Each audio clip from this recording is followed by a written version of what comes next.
So the Japanese courts have convicted him of stealing $3 million of customer funds, where he was using the customer accounts to pay his bills. Like, he wanted new furniture in his house, he would use customer accounts to buy furniture and wire money out to himself, not salary. He was just using all of the Mt. Gox customer funds as his personal piggy bank. And that's what the Japanese courts convicted him of. He's been convicted. Today is his sentencing hearing. And so he stole $3 million. And what the courts published is they say to buy furniture and personal things. And they also said lots of prostitutes.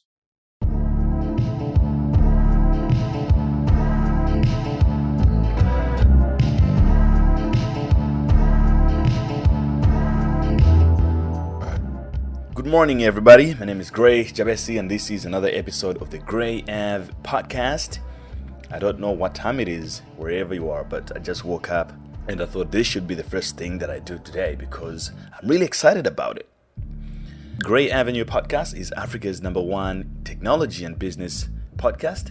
So if you haven't been listening to the Gray Av, man, you've been missing out. So all you can do is go on Spotify or Apple Podcasts or iTunes and SoundCloud and all other podcasting platforms.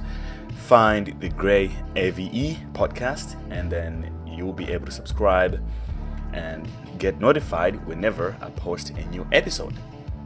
And today I have just as another exciting guest. This is actually one of my favorite episodes, not because I learned a lot, but because I'm also a big fan of the guest for today.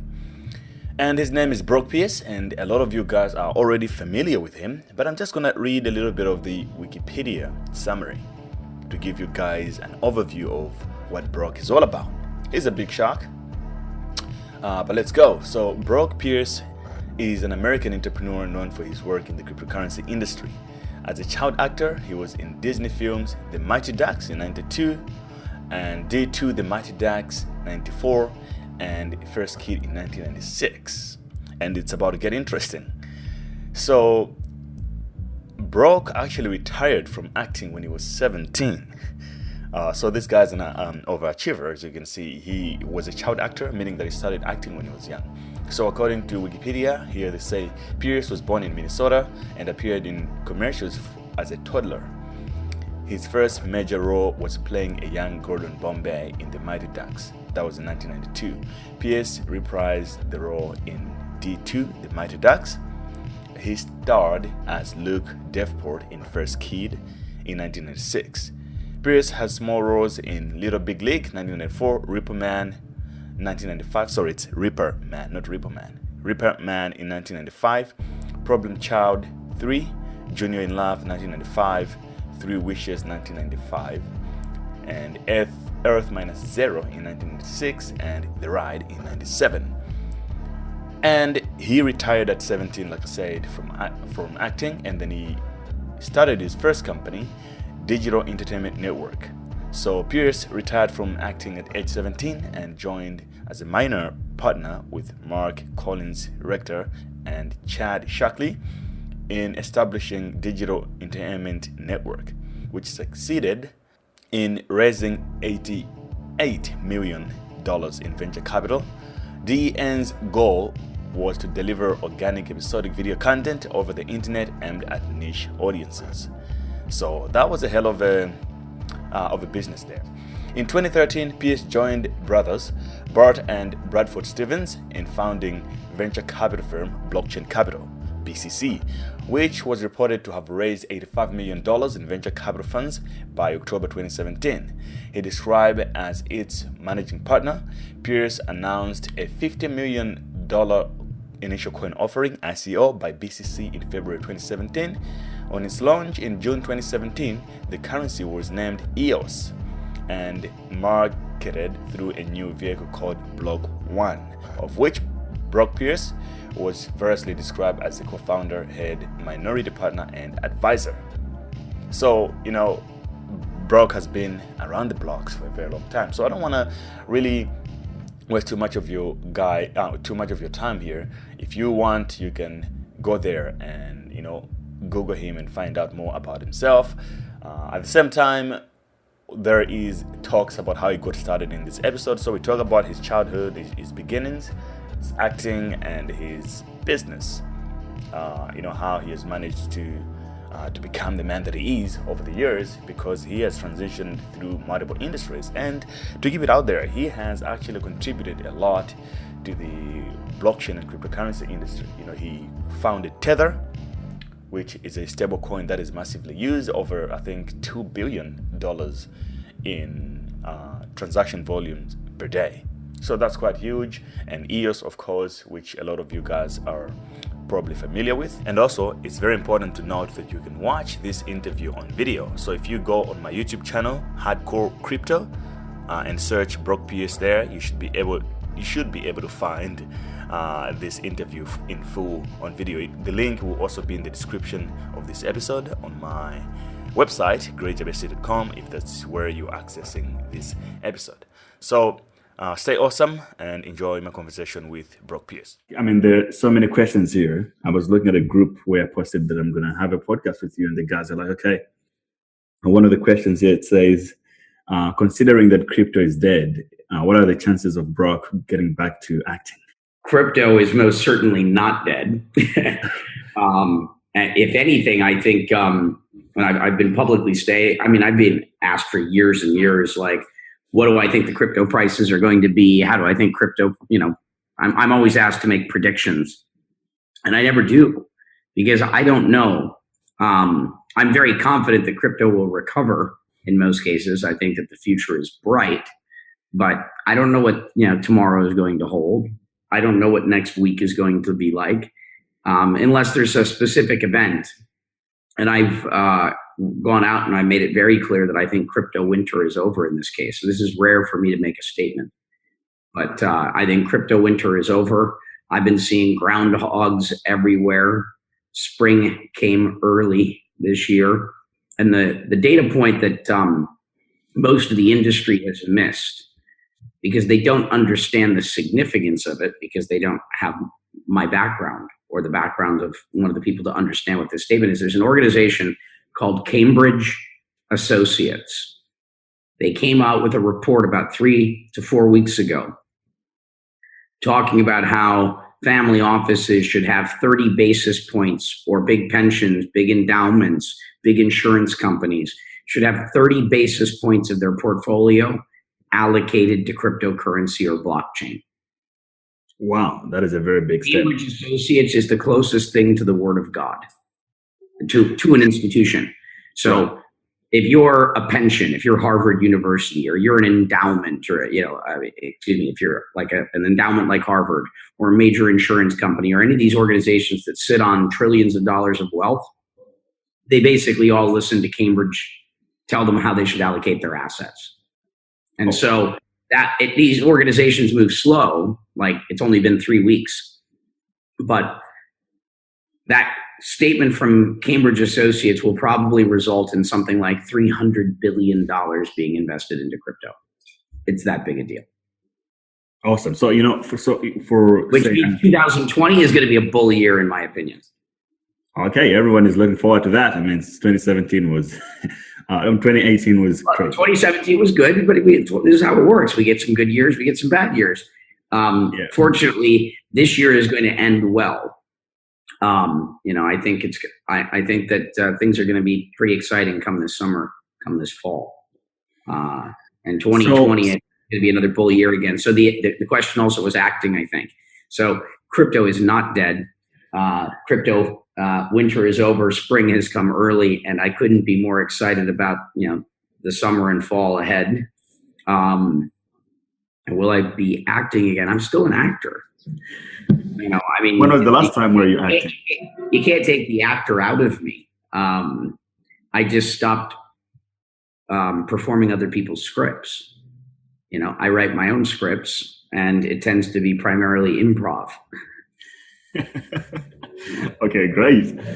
So one would ask also, with the background that you have, for a lot of us, basically, we make the reference that, okay, Brock was an actor, and now he's one of the most important people in the blockchain space. How did you get involved with blockchain to begin with, up to this point? Well, I started working in, tech startups in 1996, 1997. So I transitioned from acting to entrepreneurship, as a teenager back in the 90s during the Internet 1.0. And then I migrated in 1999, 2000, 2001 to digital currency. And I became, I was a market maker for in-game currencies for like World of Warcraft. I would buy and sell all the gold and Final Fantasy, the Gil, and EverQuest, the Platinum, Second Life, the Linden dollars. And so I built up a big operation all over the world, making markets and running secondary markets and exchanges for digital currencies in games. And that turned out to be a fairly big industry.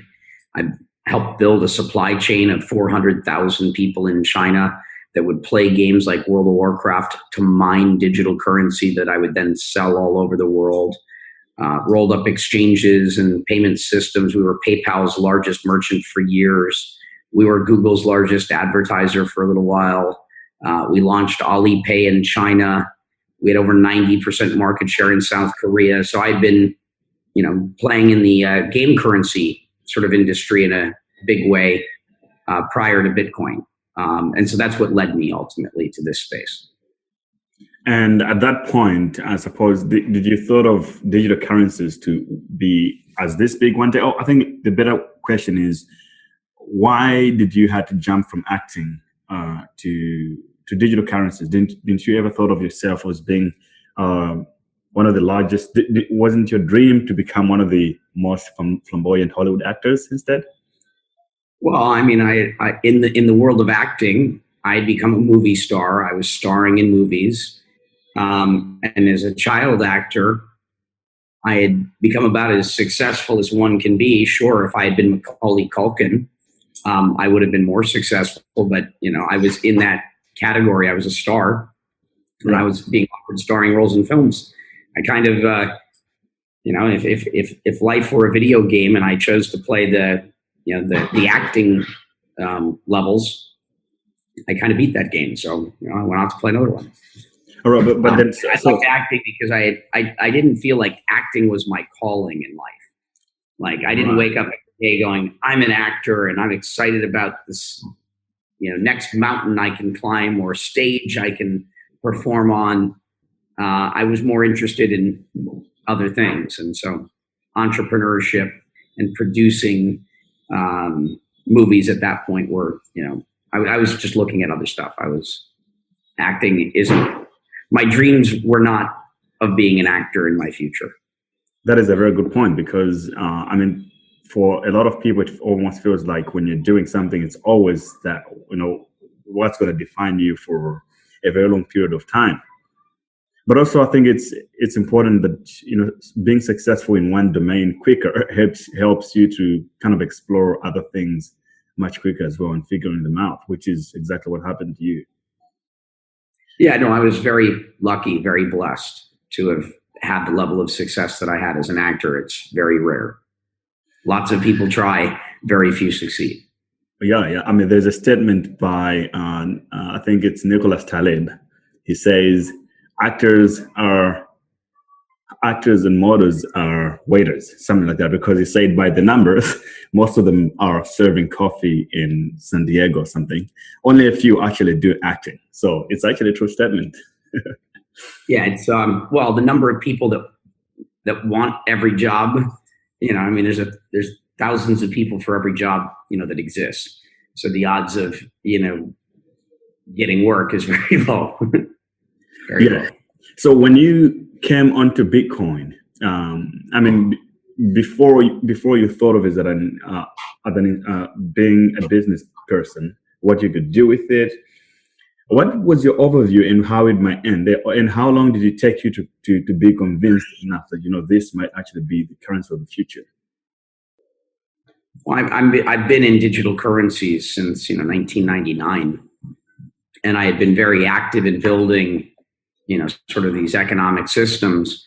And so in 2004 and 5 and 6 and 7 and 2008, people would come to me constantly with their ideas of building new digital currencies, of building community currencies, of building loyalty currencies, And so none of this was really new to me.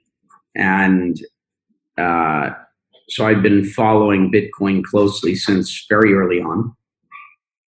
And it wasn't until about 2012 when I made the decision to focus all of my energy in this area. And so I went full time into Bitcoin and cryptocurrencies and blockchain in 2012. And it wasn't that I hadn't been following it before then. It was that I've learned a little bit about this concept of market timing. And I saw sort of a critical mass of activity and people, showing up, and companies and ideas forming. It felt like, that was the time. Because the big question I had when looking at Bitcoin early on is that Bitcoin or something like it was the future. The question is, was the future now or 25 years from now? And in 2012, I made the decision that, all right, this is happening. This is going to work. And once I came to the conclusion it was happening and it was going to work, there's nothing else I could possibly do with my time. Awesome. Seems like so far so good. And one of the stories that's out there right now that's trending in the cryptocurrency domain is Mt. Gox. You came out saying that, with Gox Rising as a project, that you claim that, reviving Mt. Gox is a very important thing to the entire community. And if it has to come back, it has to come back strongly to become at least the best exchange in the space. But for a lot of people who are new to cryptocurrencies, who maybe heard of Mt. Gox, but they don't have enough context within it, and where you come in, could you just share a little bit of history of what Mt. Gox was and what's happening right now? Yeah, Mt. Gox was a website created in 2007 to buy and sell Magic the Gathering online cards, collectible card game. It pivoted to Bitcoin in 2010, and it was given to a French technology kind of person by the name of Mark Karpeles, I think in early 2011. And Mark then operated that business for a couple of years, and it grew and it grew and it grew. And Mt. Gox was the most important crypto company in the world. It was the most important Bitcoin company in the world. Mt. Gox was responsible for the rise, the big early rises of Bitcoin. It was the primary exchange. It was the only way that most people bought their Bitcoin early on. It was that, or you mined them yourself. And so Mt. Gox was, the most important Bitcoin company there had ever been during its time, and bigger than anything could possibly get to today. And so I went to go buy Mt. Gox in 2012 and again in 2013, and to form a joint venture for China. And I did a bunch of stuff around Mt. Gox in the early days. And then in early 2014, Mt. Gox one day announced that they lost all the Bitcoin. And they were supposed to have about 1 million Bitcoin in the accounts. And they said, sorry, it's all gone. Kind of like Quadriga that we so far had this year. And so the whole industry is like, it's all gone? How is that possible? And it became a giant nightmare. I called up Mark Karpeles. I said, hey, Mark, I'd like to buy Mt. Gox. And he goes, are you not watching the news? I said, that's why I'm calling. And he goes, and you're still interested? I said, well, this is going to really harm Bitcoin. This is going to set us back years. Someone has to come in here and try and clean this up, and you clearly are not able to do that. And he's like, really, you'll help? I said, yeah, let me come and help clean this up. Because I didn't know what to do. All I knew is that Mt. Gox imploding and all the money going, missing would be very bad for our overall industry. And so the first day Mt. Gox collapsed, I volunteered to come in and take over the business and try and clean up the mess to the best of my ability. And we went ahead and did that and spent a ton of money and worked on that for a while. So I went in, tried to help fix that to the best of my abilities. The Japanese courts decided not to rehabilitate it, which is what I had been proposing. and instead they made the decision to liquidate it. Liquidations in Japan take 5 to 20 years on average. There wasn't much to do for a few years. And so obviously went back to doing other things and continued to monitor Mt. Gox and tried to be helpful along the way when possible. Late last year, the bankruptcy trustee decided to rehabilitate the company, which was our original idea. We created a civil rehabilitation plan in early 2014 and filed it. I mean, we were the group that basically said civil rehabilitation was the best outcome for Mt. Gox. Sorry, just elaborate what civil rehabilitation is. The difference is liquidation is to chop up the business, sell everything, and give creditors some of whatever is left. Rehabilitation is to try and do what is best with the assets. What's the best thing you can do, and that's rehabilitation. Try to rehabilitate the business versus drain it of all of its blood. Mt. Gox has gone through the process that we'd always proposed. We're doing our best to make sure that process goes smoothly. And something big happened that I've left out in there. After we had gotten involved in trying to help Mark clean up the business, Mark found, I'm not sure it was Mark, but the team found 200,000 missing Bitcoin. They were going through all the drawers and going through all the computers and going through all the USB sticks. And Mt. Gox had lost 200,000 Bitcoin that was later found. And so that 200,000 Bitcoin, now has appreciated quite a bit. And so the Mt. Gox estate has 630 million US dollars and about 140,000 Bitcoin left. And so we want to make sure that all of that money, 100% of that money, goes to the creditors that lost money at Mt. Gox. There's a company called CoinLab that is suing and asking for $16 billion, meaning they want to take everything. CoinLab thinks creditors should get zero and they deserve everything. And Mark Karpelis has a claim filed with the bankruptcy trustee through his company Tabane for 82,000 Bitcoins. So he's asking for, more than half of all the Bitcoin. We don't think Mark should get anything, and we don't think that CoinLab should get anything. Why would CoinLab ask for that amount of money? Where is the involvement? So CoinLab signed a contract with Mt. Gox in 2012 to try and be their joint venture partner for the United States. In the contract, they were obligated to abide by, U.S. laws and to get their money transmitter licenses and to do all the things to be, compliant with U.S. law. Mt. Gox was going to let CoinLab have 90% of the revenue because Mt. Gox knew that there was no way they could meet all of the compliance requirements in the United States quickly. And CoinLab promised, oh yeah, no, we've been working on this for years. We have all the licenses. We've got all that. We can do this compliantly. And so Mt. Gox said, wow, that's impressive. We're willing to give you 90% of the revenue if you can compliantly operate in the United States. And CoinLab was like, yep, we know how to do that. We know what we're doing. And so they signed a contract.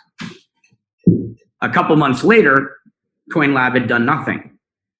A couple months later, CoinLab had spent zero money, and we now have learned this through discovery, did nothing to be compliant, did absolutely nothing, and completely were in breach of contract.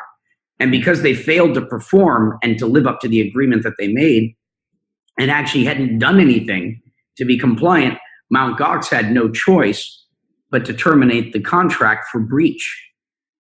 CoinLab then embezzled and stole $5 million of Mt. Gox customer funds. And then when Mt. Gox filed for bankruptcy, CoinLab sued them for $70 million. And they said, well, had you not canceled our contract, which we were in breach of, and we stole a bunch of money, we think we would have made $70 million on this deal. Which is kind of crazy that they would sue after they were the party in the wrong. But fast forward, 2 months ago, CoinLab decided to update their claim. And they originally, in 2014, sued for $70 million. And a couple months ago, they just updated it and said it's now $16 billion. So they never did anything. They were in breach of their contract. They failed to do what they were supposed to do, never spent any money, and they stole money. Now they think they're owed $16 billion. Now, where they come up with that number is kind of crazy. I have to assume that they're saying Coinbase raised money at 8 billion. And so they're saying Coinbase is worth 8 billion. And so if we had the Mt. Gox deal and Mt. Gox had never gone bankrupt and everything stayed the same and Mt. Gox dominated the world and we hadn't breached our agreement and we hadn't stolen the money and we had executed perfectly and everything worked out magically, we would be worth twice what Coinbase is worth. Yeah. I mean, it's kind of the craziest claim I've ever heard of. I mean, if you're going to be so crazy to say that we should be worth twice what Coinbase is worth when we did absolutely nothing and stole money, they might as well say they're worth what Facebook is worth and Google and Apple, right? Combined, they might as well just sue for $1 trillion at that point. At least, they could claim they made the largest lawsuit there's ever been. They might have gotten a bunch of news for that because, I mean, they're equally as crazy. They might as well say they're suing for 10 trillion. I mean, you did nothing. How in the world do you think you're owed $16 billion? It's utterly insane. Yeah, it sounds insane to me. And one of the things that I've been following this story for a while. One of the things that have been popping up is, especially from Capelli's side, he says, I mean, how was the agreement between you and him in terms of how you bought Mt. Gox? Because you claim that you own most of it, right? No. This has been a focus of his, which hasn't been a focus of mine. I've made it very clear that I want creditors to get everything. I don't care who owns Mt. Gox as long as creditors get everything. I've said that I have a claim. Jed McCaleb agrees that I own all the founder shares. And I signed an agreement to buy the 88% of the shares from Mark Karpelès, a binding agreement which he breached. But I don't own those shares today. I would have to fight for those shares. So I clearly do not own Mt. Gox today. Do I have a claim? Sure. There's only two shareholders, Mark Karpelès and Jed McCaleb. Jed McCaleb, who created the founder of Mt. Gox, who also founded Ripple and also founded Stellar, says, yeah, Brock owns all my shares. That's not disputed by anyone. He said that publicly. How many shares are those? Mark Karpelès, I signed an agreement binding to buy his 88% before I went and spent all the money to try and clean up his mess. And then he breached that contract and failed to do what he was supposed to do to conclude the sale. But no, I don't own his shares today. I have a claim to his shares, but it doesn't even matter. I don't want to own Mt. Gox. I want creditors to get 100% of the money. I'm only interested in the domain name and the brand because I want to relaunch Mt. Gox and I want to protect creditors from Mark Karpelès. He's got a claim filed with the trustee, with the bankruptcy courts today, demanding 82,000 Bitcoin. He wants more than half the Bitcoin for himself. That's with the courts filed today. Fact. Wow. That's why I think he cares so much about that statement. When I said I have a claim, that was just a comment. It wasn't a big part of the story. What I care about doing is creditors getting everything and relaunching the exchange and changing the narrative. But somehow Mark Karpelès has made my comment about I have a claim to the ownership. Mark Karpelès and his friends have all focused on that statement. And I have to assume the only reason they care so much is it affects his 82,000 Bitcoins.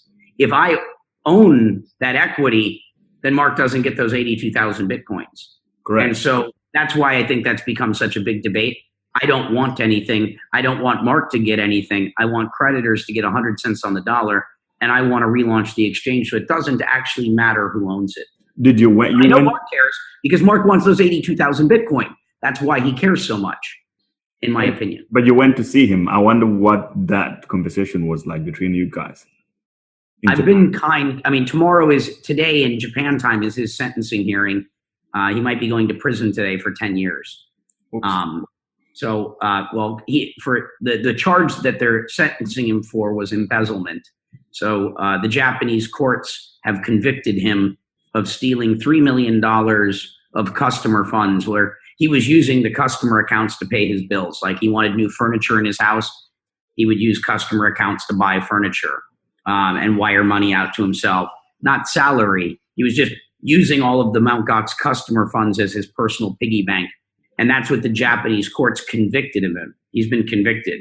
Today is his sentencing hearing.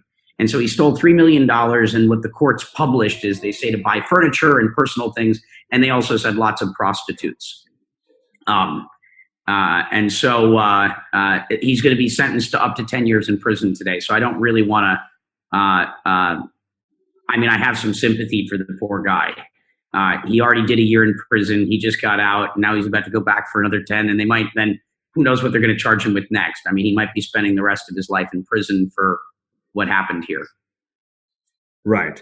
So, I mean, it seems like, and back in the day, in those days, I mean, it's not even far back, but it seems like there was a lot of mismanagement, or the way the companies in the blockchain space were a little bit crazier than they are now. Even though we see things like what happened to Quadriga as well, it's a little crazy that, we can have that situation now. It's almost like there are people that haven't learned anything from Mt. Gox. Yeah, no, it's horrible that it's like a broken record and this song keeps playing. Something's got to change. It's time for some change. So personally, I asked this question to everyone I've interviewed here, from Roger Ver, David Orban.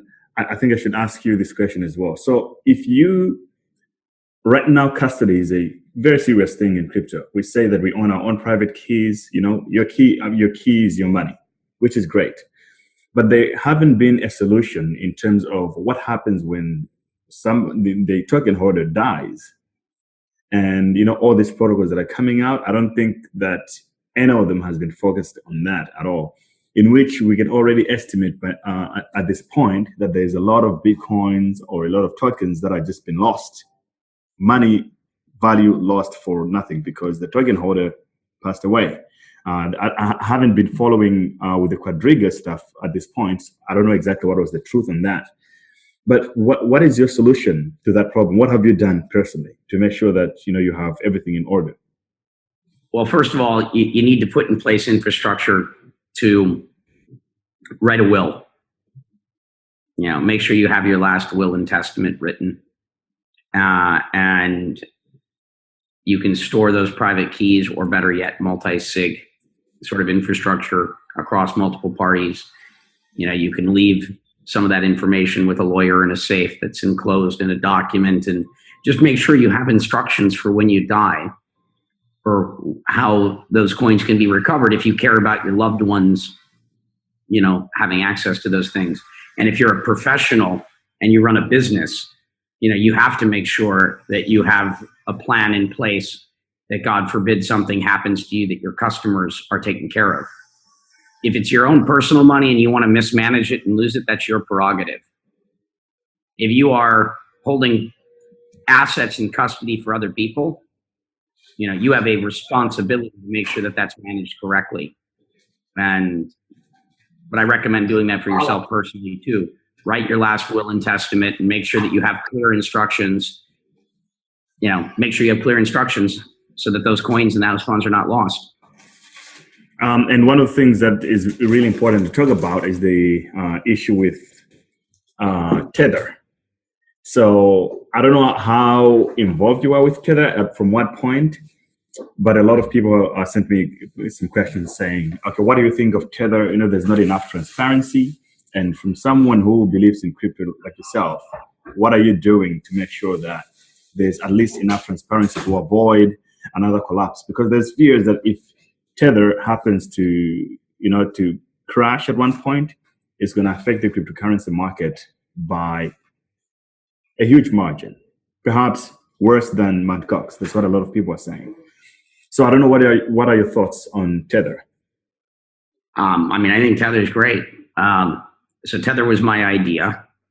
I was one of the founders, and I pulled the team together and the resources to build and launch Tether. I wasn't very involved following. I start lots of things. I've started dozens and dozens of companies. So, I normally have ideas and I pull management teams together and I pull resources together and then let them build and go. In the case of Tether, we sold the business early on. And so I've had no formal involvement with the company since somewhere in between 2015 and 2016. I'd have to check the dates, but I haven't been involved for years. I had no idea that you actually started it, that it was your idea. I thought you were just a board member or something. No. At the time, everybody thought I was crazy, because I would pitch all of my friends in crypto. I'd be like, I'm going to put the US dollar on the blockchain. Here's why. And everyone's like, that's a horrible idea. I said, I think it's actually kind of important. We need the ability to move, a stable currency from exchange to exchange. And I had a whole lot of, ideas as to where that would go. But no, I think Tether's great. I think Tether has been, its trading volume is on par with Bitcoin. It exceeds Bitcoin often these days as the most traded coin. It's doing about $3 trillion a year, $3.5 trillion a year of transactional volume right now. That's kind of crazy numbers. Mm-hmm. I mean, I've done lots of billions in my life. I've never done trillions. So Tether is, a business I started that's doing trillions of dollars of, its total transaction volume is probably close to exceeding 10 trillion. These are big numbers. So there's a question. Very, very important role in the industry. I know Tether gets a very bad rap, but I know quite a bit about the business. I have no formal role, so I don't have information rights. I can't go demand things, but I know a lot about the business as its creator. I've never seen anything that has given me any reason to believe they don't have the money. That doesn't mean they don't. I'm not saying they do, but I'm pretty sure they do. I have no reason to believe otherwise. And it looks like there's about 5 accounts on Twitter that have been paid by someone. I just got the identities of some of them finally. And what they've been doing is they've been creating all this sort of Tether FUD. So Bitfinex is affiliated with Tether. And Bitfinex was the number 1 exchange in the world when Tether started being given a very hard time. And so people were going, oh, Tether, oh, Bitfinex bad, and causing Bitfinex to lose customers. So my guess is that most of that FUD has been created by a competitive exchange paying people to create controversy. That's my opinion. And now that I've got the identities of some of these people, I might have evidence soon as to who did it. I might sue some people because I'm curious. Not because I want anything, but Tether has been one of the greatest businesses ever built in crypto, one of the most interesting businesses ever created in the world. And it hasn't done anything wrong, provably wrong yet, to be given such a bad rap by people that are literally paid to create and spread lies and misinformation. I'm not saying Tether is perfect. Clearly, they could be more transparent. Clearly, I'd love to see them audited. But how many Bitcoin exchanges are audited? Mm-hmm. Do you know? No. It's basically none of them. And so this is the problem that people have is I would like to see Tether audited. It's hard. If you're a Bitcoin exchange, if you're Tether, if you're any business in crypto at scale, and you go to an auditor and you say, please audit me, the auditors say no. And you're like, what do you mean? I want to pay you for an audit. The auditors are like, no, there's too much risk associated with auditing a crypto company. Do you not remember Arthur Andersen? And when Arthur Andersen, one of the biggest auditors in the world, went out of business because they audited Enron? Mm-hmm. They're like, we don't even understand how the taxes work and the laws work and this new thing called crypto. If you're willing to give us $50 million, we'll audit you. And everyone's like, we can't afford that. And they go, well, sorry, there's too much risk. You don't get to hire us like a normal auditor. And so the problem is crypto companies have a very hard time being audited.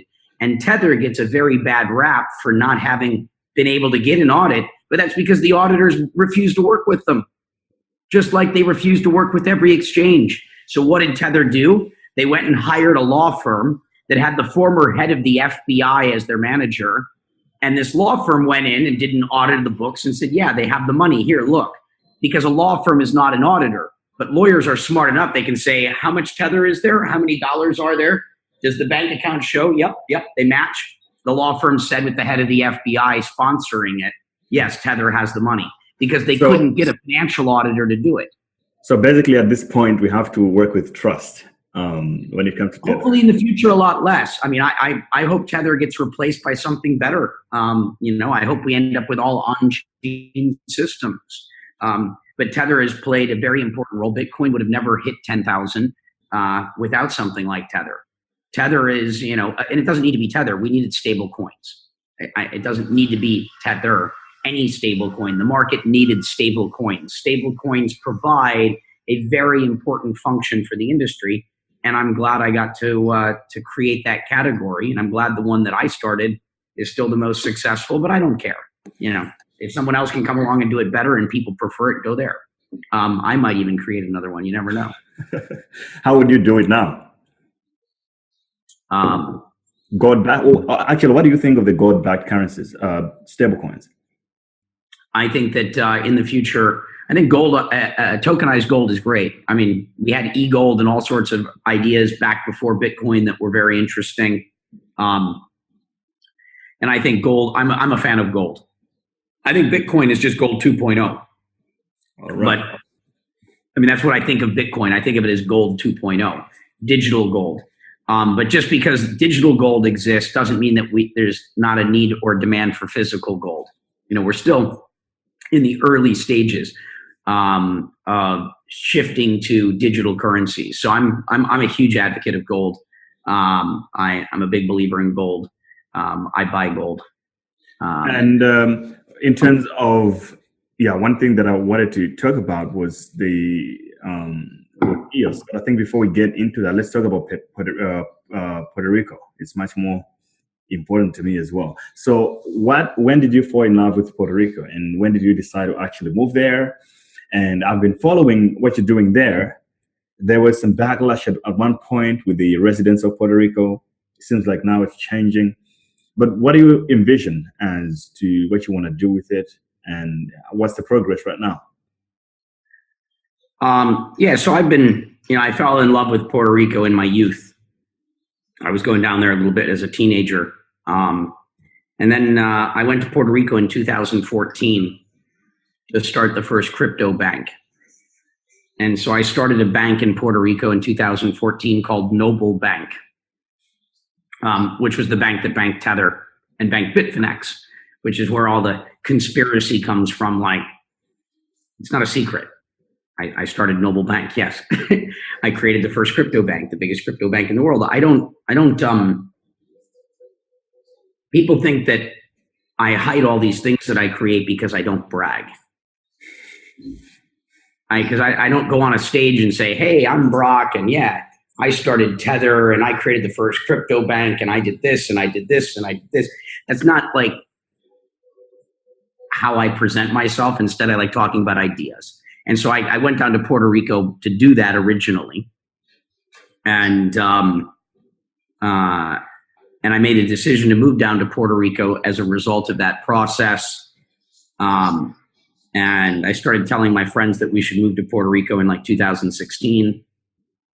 And then in 2017, when the hurricane hit, I said, we should go now. Puerto Rico is, needs some help. Let's go do what we can, to be helpful. So when the planes were flying out and the planes leaving were full, and the planes flying back to Puerto Rico were empty or just filled with people that, are going into like aid workers, we were proudly part of that movement. We were proudly people flying in when the electricity wasn't working, and we were doing our part to try and help, and a bunch of us have moved down there, and, we're doing what we can. Yeah, there was a little bit of controversy in some of the news, but that was great. I've never really had any problems with any of the people down there. Puerto Rican people are amazing. I love Puerto Rican people. And the only time we ever had an issue is when the camera was rolling. Literally, the only time anyone ever was like, had an issue with us was only when the camera was rolling. And that's because, people want their moments of fame, right? Right. What people do when there's a camera rolling and what people do when the camera is not rolling are very, very different. I know. I walk around with a GoPro usually sometimes, and I get that all the time. When they see the camera, they give it reaction. Yeah. And so, but it was good. I was actually with the journalist who made that Guardian piece, the video that has like a couple of women very angry. I was with the guy yesterday that did that piece, and we were talking about it. And he's like, I feel so bad. My editors changed it because the people that made that story saw what was really happening. And he's like, the work that you guys are doing, it's one of the most, it's touched my heart as much as, almost anything I've ever seen. And I feel so horrible that piece was modified and presented the work that you're doing. They deleted all the great stuff and this and that, and it didn't tell the story as we all wanted it to be made. He goes, I'm spending the next 2 years to make a full movie about it because I want to see this done right. And he felt so bad. I'm like, don't worry, it's all good. If you hadn't had that controversy, less people would have seen the video. I mean, that's welcome to Hollywood. We need a little entertainment. We need some sensationalism. Yeah. And that little argument actually probably made that video be seen 10 times or 20 times more than it would have been had it just been a puff piece, showing us doing great work and being helpful. That's not what people want to watch. They want a little Jerry Springer. And so thank you. I'm glad you captured that moment. It spread the word, at my expense, but it spread the word. And he's like, you're not angry about it? I'm like, not at all. I think it was good. I think it helped. He's like, all right, because I've been just beating myself up. I felt so horrible that became a big part of this story, which is so not what is happening. It's not what I'm witnessing. I'm witnessing something beautiful happening here. So because of time, I'm just going to rush into the last questions. So, Brock, what do you think when people become wealthy, they become spiritual? What do you think? Yeah, when people become super wealthy, from what I've been saying lately, they become very spiritual. I don't know what is it, and at what point did it happen to you that maybe you have been very spiritual, but now these days you seem you're a very spiritual person in touch with what's happening in the universe. As I've progressed in age, I've become more and more spiritual, but I'm curious about that statement. As people become wealthy, they become more spiritual. I'm just thinking in my own life experience. I'm not sure there's a direct correlation, but I'm curious. I want to spend some more time pondering that. One thing that does happen when people become wealthy is they're no longer like waking up every day worried about paying the bills, right? They're not trapped in this state of mind where they're always worrying about what do I have to do to survive, right? What do I have to do to survive? What do I have to do to survive? What do I have to do to survive? That trap obviously prevents a lot of people from kind of tapping into their spiritual self and connecting with spirit. So that's one benefit of being wealthy is you're freed of that trap. But I've also seen on the other end of the spectrum, something really bad happen is a lot of people wake up every day going, I want to be wealthy. I want to be wealthy. I want to be wealthy. My goal is to be wealthy because once I'm wealthy, I'll be happy. And they think that what they associate happiness and wealth. And then all of a sudden they wake up one day and they're like, I'm wealthy, but I'm not happy. I thought having this money was going to make me happy, but I'm not happy. Oh God, now what? And then I see people just completely lose it because they spent their whole life trying to climb this mountain and to get to this peak. And when they get to this peak, they expected they'd be in the promised land and happiness and joy would be there. And then they're really miserable. And the life they've created for themselves because of the compromises they made to get the money have made them miserable people. So I've seen a whole bunch of different things. Yeah, wealth gives people the freedom to think and to be more of whoever they're going to be. But I don't think spirituality is where everybody ends up that has been blessed with abundance. I've seen a lot of wealthy people kill themselves. I mean, it's its own challenge, right? Life is always a challenge. And, we often have this perspective, oh, I wish my life was more like this or more like that. But everything is always going to be a challenge. Life is kind of like a game in that sense. And the question is not the score, not even the results, but how you play. And the most important lesson that I've learned throughout all of this is it's all about integrity. It's about being true to yourself, not compromising your morals, not compromising your ethics, not, taking those shortcuts at the expense of yourself and your soul. Do you think having a relatively good amount of wealth allows you to do that much more? Yes and no. I'm not sure wealth. I want to spend some more time contemplating the correlation between the two, because you don't need any. I think money is a false god. Mm-hmm. I think it's the most important false god that tricks and leads more people astray than just about anything else. Money shouldn't be our focus. And actually, I find the less you make money your focus, the happier you are. And often the more money you'll have. This is a correlation that at least I've been seeing more and more of, which is counterintuitive, is that people think, oh, I need to go try and get the money. But money shouldn't be the goal. You should instead be asking yourself, what am I good at? What am I passionate about? What do I love doing? And what does the world need? And when you figure out what you're good at, what you love, and what the world needs, what benefits others, if you make that your focus, you're going to be very happy, and you're going to love what you're doing to a point that you're going to become great. You're going to become great at whatever that is. And when you become great at something, when you become one of the best at something, you normally make lots of money for it because you're so good and you love what you're doing and you're happy. And even if it takes a long time to make that money, you're doing what you love. The money will follow. That's the main lesson that I've learned, where I've seen a direct correlation, is that it's more about doing what you love and what you're good at and what helps others than what makes money. Do you think it seems like it has taken you this far for you to realize that? And I wonder if you could have the same perspective back then. It took me a long time to really come to this realization. I always did what made me happy. I did what I was passionate about. And I didn't always go pursue the thing that would make money. But on occasion, I'd see something, a bright, shiny object that I thought could make me a bunch of money, and I would go work on that thing. And those are the projects that kind of always failed, or most of the time failed.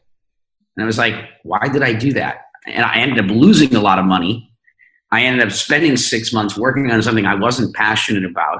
It didn't bring me joy. I wasn't making the world a better place. And I'm like, oops. And then I go back to doing the thing I love and things work. And, and it took me a while to see the connection. I was already starting to kind of walk that path, but blind, right? I was walking blind and feeling, and, oh, this is kind of, and it took a while before I had the benefit of hindsight. And I look back and I go, and then there was a Japanese term. The Japanese term is ikigai. Ikigai. Yeah. If you can look it up, it's the image is really the key thing you want to see. So it's Ikigai, and I always recommend kind of forgetting the bottom section. But if you look that up, you'll see exactly the symbolism. And so once I saw the Japanese term of Ikigai, and I saw the chart or the Venn diagram of Ikigai, that's when I was like, this all makes sense to me. Now I believe in that. And that is what I'm going to recommend to people. That is how I think most of us should try and live. And if more of us lived with the Ikigai principles, as our path, more of us would be happy. More of us would be successful. We'd probably make more money than if money was our focus. All right, man. I don't want to take too much of your time unless there's something else you want to jump into. No, I think But what we should close out today is Pi Day. It's March 14th, 3.14. Stephen Hawking died 1 year ago today. So want to say we miss you, that wonderful man, and the wonderful things that he's left behind for us. Go watch a Stephen Hawking's video, listen to one of his great speeches, learn something from him on this anniversary. If you're not familiar with the number pi, go look it up. Go try and memorize, a couple more numbers so that you can recite it. It's the launch day for Sense, so go into your Android phone or your iPhone and download the provably secure messenger Sense. It's on EOS. It's a blockchain-based messenger. I'm super excited about the prospects for that. And tomorrow is March 15th, which is the Ides of March. The Ides of March is the day that Julius Caesar was stabbed on the Senate floor. The Ides of March is a day it's important to have paid all your debts. Right. So if you owe anyone money and you've forgotten and you've left people hanging, it's a good time to reflect on that and, go pay your debts, either monetary or karmic. It's a good day to be asking for forgiveness, and so tomorrow is the Ides of March. And then March 20th. March 20th is the spring equinox, which is the first day of spring. And so I've predicted in the beginning of this that crypto winter is over and spring has come early. March 20th is the beginning of spring, in a more traditional sense. And so enjoy that. We've got this is an exciting week, with very unique numbers, hey? I'm study astrology, numerology, geometry, geology, geography. As astrology, do you believe in astrology? I believe that. Do you think the correlations are real? I believe that the sun is a very important star, and that star provides us with life on this planet.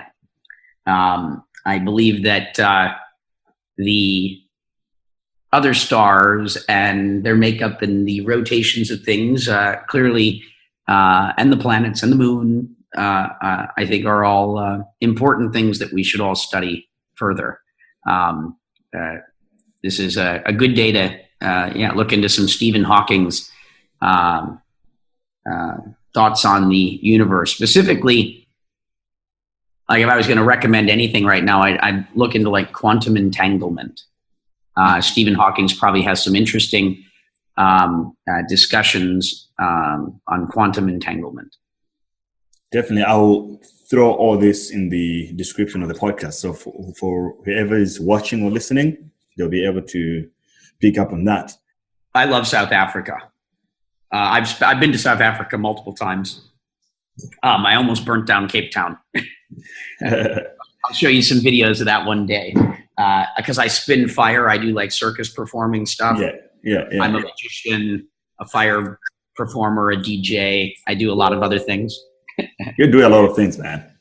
That's life, try and do shit, right? Learn things, play with things, right. I'm a curious mind. But yeah, I was playing with fire at one of the really nice houses on the main street in Cape Town. And next thing you know, there was a fire, the biggest I've ever seen. Oops.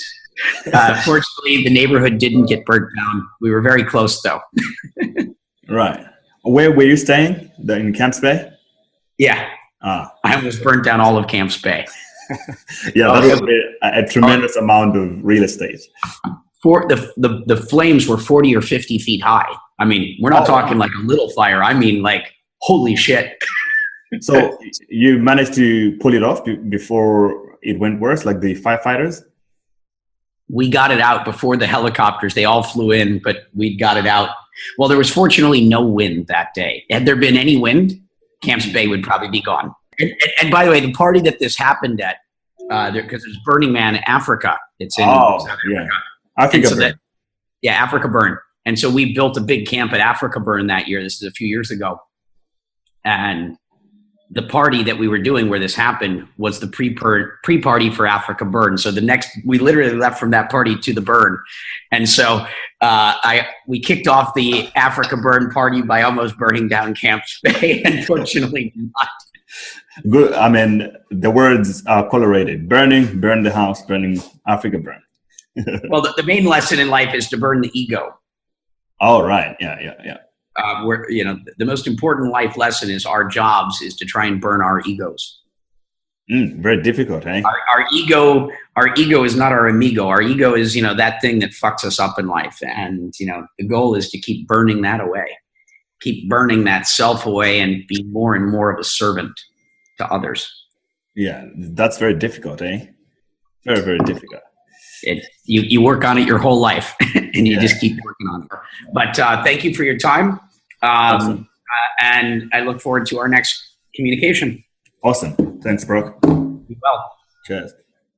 Hello once again, and that was the end of our conversation. And just before you go, just want to communicate a few things with you quickly. If you have enjoyed any of the podcasts or this specific podcast episode, I would appreciate it if you share it with your friends and family through your social media, Twitter, Facebook, etc., as well as write me a 5-star review on iTunes or Apple Podcast app. That would be fantastic. It helps me flourish and sustain this podcast as well. We also on other platforms like SoundCloud, Stitcher Radio, and all other major podcast platforms. So whichever way you're listening to it, I would appreciate it if you leave me a review. You can also subscribe to the Grey Podcast through my website, greyjabesi.com, greyjabesi.com. There you also find some of the blogs that I'm writing sometimes, and you get notified as soon as the new episode has been published. Until next time, enjoy and be productive. Thank you.